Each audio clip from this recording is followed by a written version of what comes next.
I'm Bubbles Art, and this is a sketchbook tour. You probably don't know who I am, but if you do, you know it's been about 3 years since I last posted a sketchbook tour.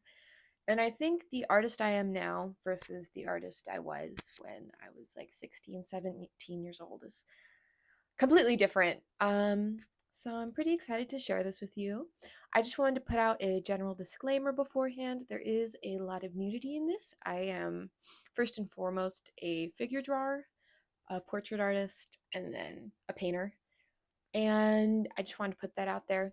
None of it is like incredibly sexually promiscuous. It's simply nude studies. But as opposed to just showing one sketchbook, I'm actually going to show an amalgamation of 3 or 4 different ones. And it's not necessarily going to be chronological. And I will be skipping over quite a few pages because a lot of my work in my sketchbooks is incredibly private. But majorly, the work I do as an artist is sketching. That's what I'm doing most of the time. It's not always, giant work like this. But sketching and studying the human figure allows me to create masterworks like this one and drawings like the one you see in the background there. I think observational sketching and drawing just is lost for a lot of artists, unless you are a drawing based, obviously. Basically, every artist I know doesn't draw enough. I guess that's what I'm saying, me included. So I just wanted to give a little meditation on sketching here and show you what I've been working on the past couple of years and just give you a bit of an idea. And I hope you enjoy. Thank you. I feel like it's strong to start with this one. I think it portrays a younger self. I think it's just important to note the time crunch on these. Many of these are also done in classes and are primarily based off of Pinterest photos and are helping define the portrait here. I do try to work from antiquity often. This is from a painting of it's either Cupid or Aphrodite, I always forget. But in the corner there's this man screaming, and this man screaming seems to be more popular than Aphrodite herself, which I find a bit funny. There's definitely a reflection here about Parmigiano's Madonna of the Long Neck, and just meditating on this idea of women's bodies and silhouettes relating to amphoras and vases, and having very similar anatomy, such as the neck, the arm, and I don't know, like the bust and the butt in a way. Obviously, this idea is rooted in the objectification of women and misogyny, but it also has a lot to do with classism and taste. That being said, I do think a lot about creating really beautiful silhouettes when I'm drawing women, and this includes enhancing proportions and kind of switching things around to just keep things interesting. And I think you see that again here in this work as well. It's still incredibly like naturalistic proportions in my opinion. I just think it's an interesting thing to think about here. These are observational studies, obviously. These are at my grandma's house. If you want to practice more nude studies, there is a website called Line of Action. I use it a lot. See, I think this one even is from Line of Action, and it's a bunch of randomized poses you can work from. Obviously, working from life is best, but we can't always do that, unfortunately, and that's not always how the cookie crumbles. And finding and paying and sourcing models is quite tricky. And back. This is probably from Line of Action as well. This is done with some brush pens. I like how with just very few strokes here, you clearly understand that this is a human face, a shoulder, and a hand. And then also an onion.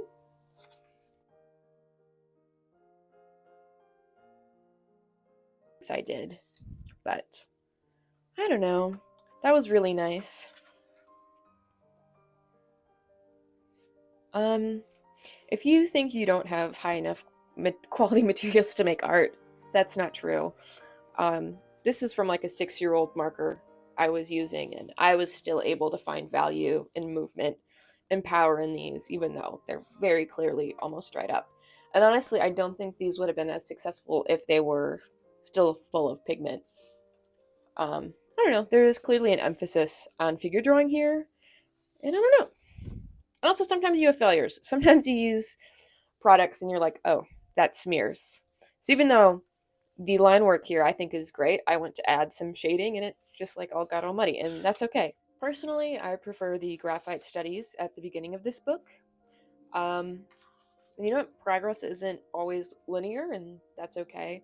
This is a live sketch I did of a emo girl I found in the library. Of course. Part of being an artist is being incredibly creepy.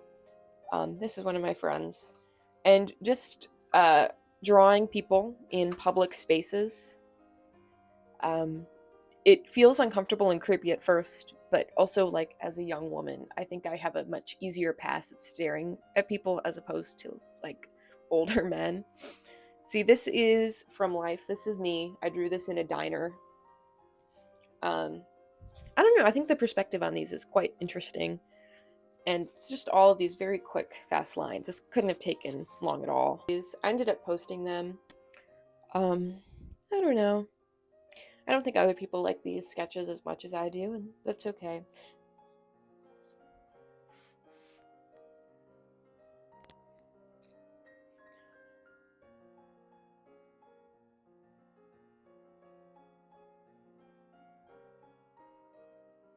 This is my coworker.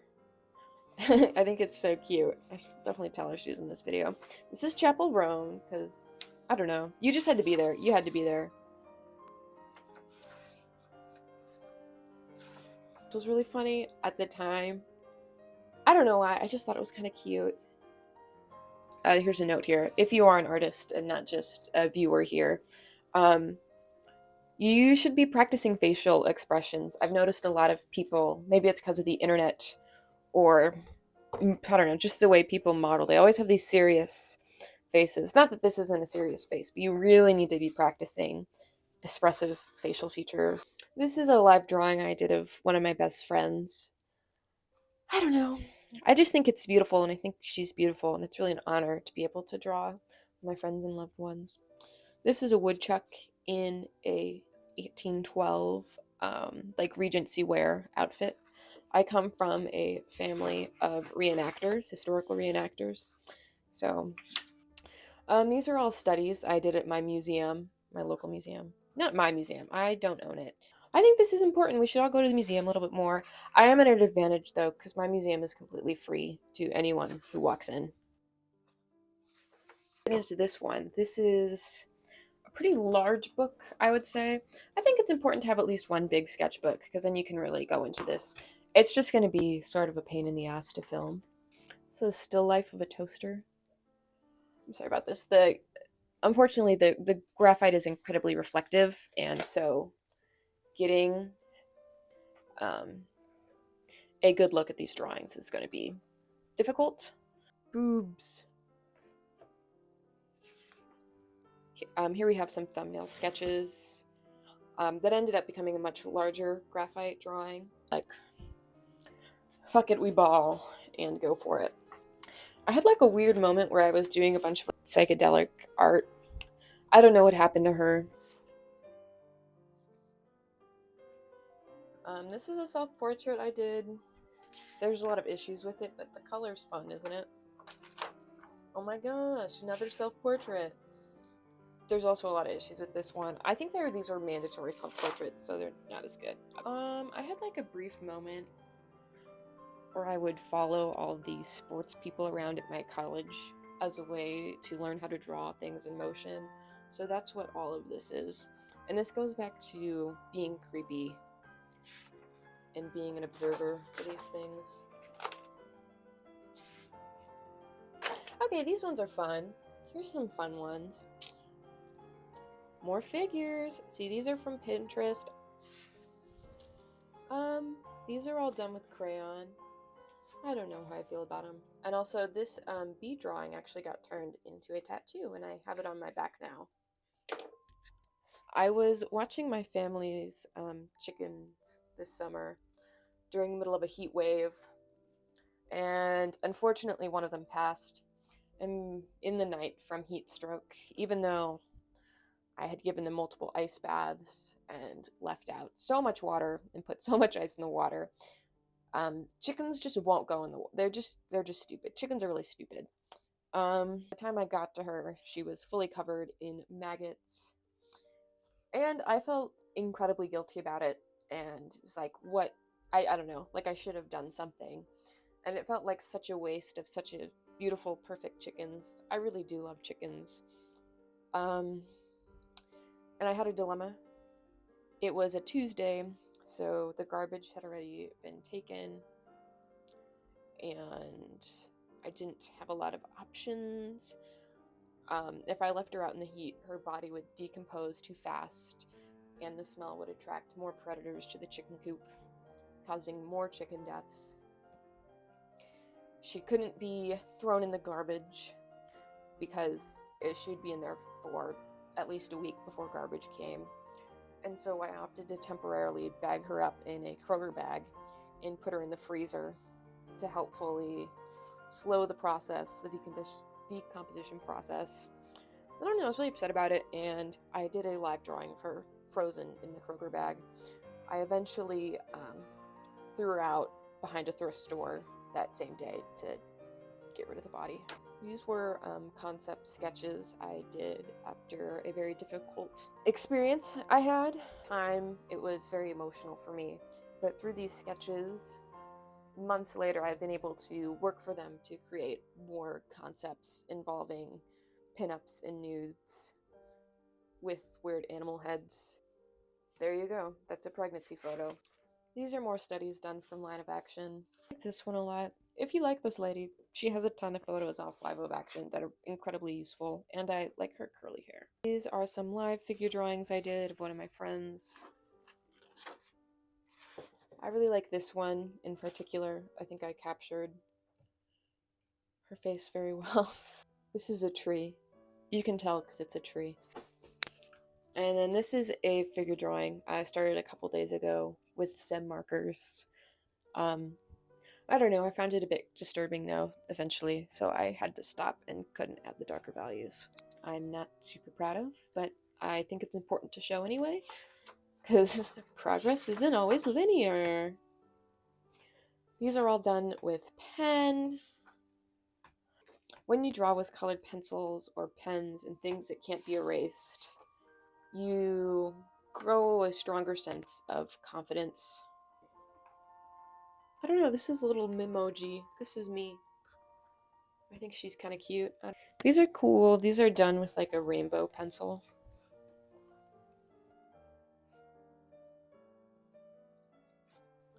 I just love these dogs. They're so cute.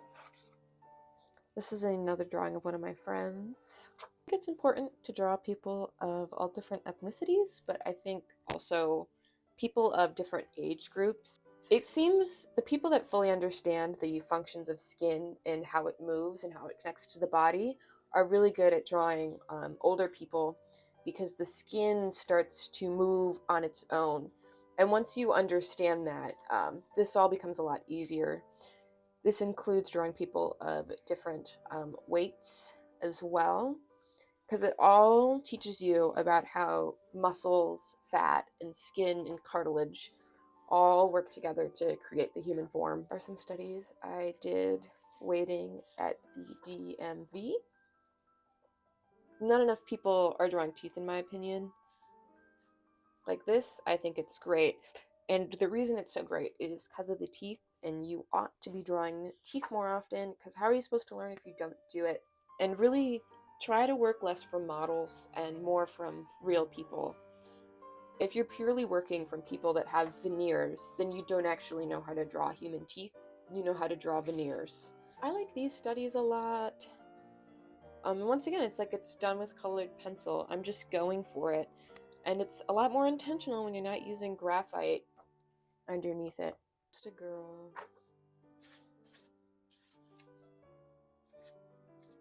This sketch took about 5 minutes, and it has the most likes out of anything I've ever posted to my Instagram page, which hurts my feelings a lot.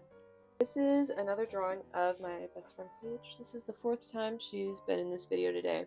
This is an interesting study on perspective right here. It's quite odd, and comedic, yet also very powerful in many ways, I'd say. This one's my brother. Great-grandmother.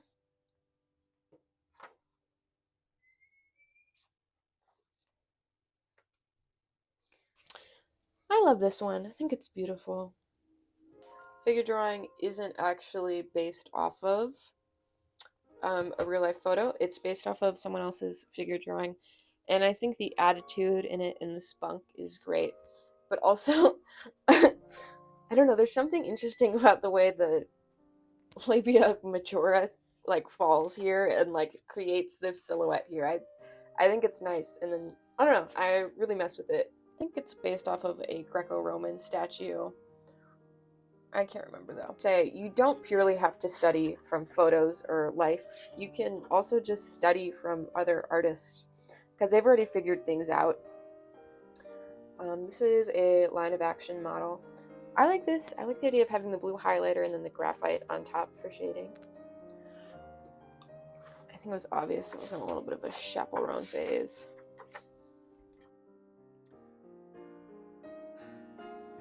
Okay, here's good work here. Some studies of knees.